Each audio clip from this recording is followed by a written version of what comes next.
Hey everybody, it's Maggie from Personal Euphoria with today's plank story. It's a long plank story, so even if you do plank, you'll want to move after, a different move afterwards. And so I'm going to give you two moves today. The first, you're going to start with your fingertips out in front. You're going to pop the chest, open the arms, look up, and then curl forward and look between your arms as they come together. Pop the chest, look up, and return.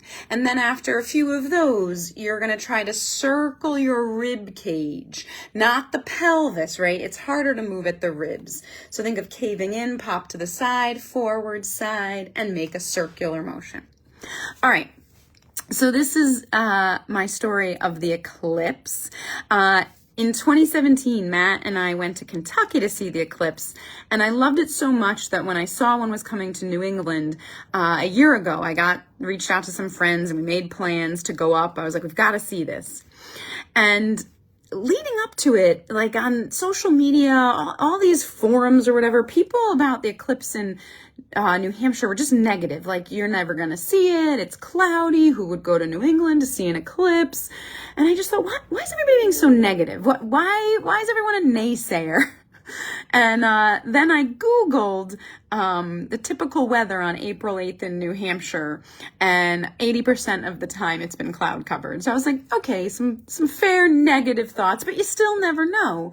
And I will also say, I don't know if I believe in this or not, but April 8th is the day Matt's dad passed away, and he is very into the weather. And so I thought, if this man has the power, he's going to get us to see this eclipse. So now, also leading up to it, the friends we were going with, I said, okay, we can drive 40 minutes and get like 90 seconds of totality, or we can drive 90 minutes and get 3 minutes of totality. And pretty much everyone's initial response was like, let's take the shorter drive and less totality. And I was shocked. I'm like, this is what we're doing for the day. Maybe I don't remember totality being that good. And I said to Matt, like, should I encourage them to the 3 minutes? This seems crazy to me. Like, last time we had 2.5 minutes and it went by so fast. And Matt was kind of like, 90 seconds, 3 minutes. It's going to go by fast either way. I was like, okay, we'll go to the shorter distance. 10 days before the eclipse, the weather report on the 10-day for Monday the 8th, sunny, beautiful skies. And I chuckle at myself because had it been rainy, I would have been like, weather report can change. You never know in 10 days. But I saw that sun and I was like, we're going to see it. But I don't want to get my hopes up. And then we were all meeting at our place up in New Hampshire, and I was going to go up Thursday night, but they got like a foot of snow. I couldn't get up there. So I go up Friday. It snows all day Friday. It snows all day Saturday. It starts Sunday with snowfall. Not a lot. It's like accumulates like an inch a day, but it's gray. You're not seeing the sky. And I'm like, really? Tomorrow going to be like fully sun? But every day it still said full sun, full sun, full sun. And I'm like, okay, Monday's going to be nice. So we're all up there Sunday night kind of working out our plans, when a new weather report breaks that these clouds are supposed to move into New England right around the time of the eclipse. And so as a group, we reevaluate and say, you know what, the further west we can be, the better. So let's ditch our plans to do the 90-second totality, and let's drive 90 minutes to get the 3 minutes. It's going to have less chance of cloud cover. So I had made like hot chocolate because I figured it's going to be cold. The ground's going to be covered in snow. We drive to Colebrook, New Hampshire. It is high 60s. There's no snow anywhere. The hot chocolate was not a hit. We pay to park and find this field just outside of the town. And it was great. We had access to a bathroom. You had to wait about 30 minutes to go to the bathroom, but every shopkeeper let you use their bathroom with or without a purchase. We were able to access a pizza place and get food. We brought some food, but it was nice to have other options. And just everyone was in good spirits. Everyone was in a good mood. Now, there wasn't much traffic getting there. In fact, the whole weekend, I'd go out to breakfast, and the breakfast place, which is normally busy, was dead. And they were talking about how the eclipsers are coming. And I was like, are they? I hear all the hype, but like this, no one's here. We go out to dinner on Saturday night. We got a spot. I'm like, where are all these eclipsers? Where's everyone taking all these Airbnbs this weekend? Monday morning, we drive up. It's really fine. And then, people did come in. The eclipse was even better than I remember 2017. I I can't describe it. So in 2017, right before the birds like went silent and then the bugs came up in this crescendo of noise, this time just coming out of winter, there were no real bugs or bee sounds, but we got this like rippling light effect on the building behind us. Like if you look at the bottom of a pool, when you see all the water kind of moving and the light moving on the base of a pool, it looked like that on the building. We watch, the partiality, and at totality, it just felt immediately profound. My eyes welled up with tears. I started crying. I was thinking, did this happen? Like what just physically happened to me? I remembered the last time feeling that it was a physical sensation, but I don't think I cried. I don't remember. It's just unbelievable.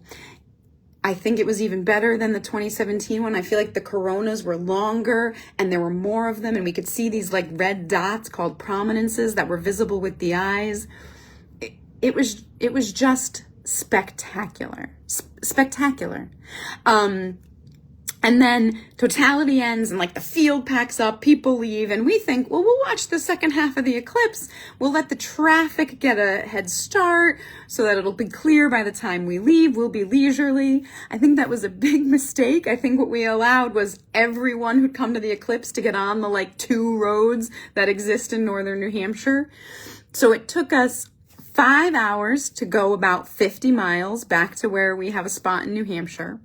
The last mile took us 50 minutes, 50.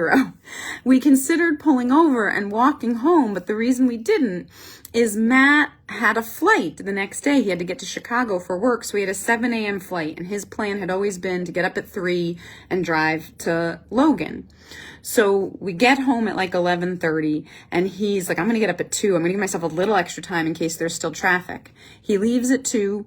He's back home at 3. He's like, I got a little further. He's like, I went 15 minutes down the road, no traffic, and then I was the last person in line. He's like, and it just wasn't moving, and I wasn't going to make it. So I turned around and I came home, and I read that the traffic did not clear until 4 a.m. in New Hampshire.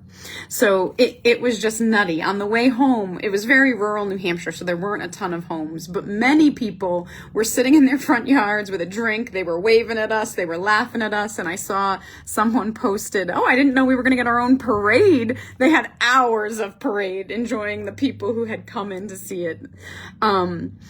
I will say, I have to say, I feel a little guilty talking about how wonderful it was for either people I know who wanted to go and couldn't get there, or people who had no interest but then the day of wished they could. All I can say is look at upcoming ones in a country you want to go to and go, because after seeing 2, I can definitively say now, whatever it pulls up on you, which there's just no words for, everything feels too trite. It's amazing. It's a really unique, powerful feeling. I think maybe we all needed that sense of connection after the past few years the world has had. Everybody looking up at something beautiful, spectacular, apolitical. But because people, I feel like until you've seen one, it's not like you put the last piece of the puzzle in and then you see the whole picture of an eclipse. It's like you put the puzzle in and you get Jumanji'd and the world just comes to life and you're in it, except it's not the puzzle you did. It's a whole different surprise puzzle, and then it disappears. So anyway, that's my take on the eclipse. I hope if you went, you loved it. And I hope if you didn't get to go, you find one coming up and put it on your list. And with that, have a great day and keep moving.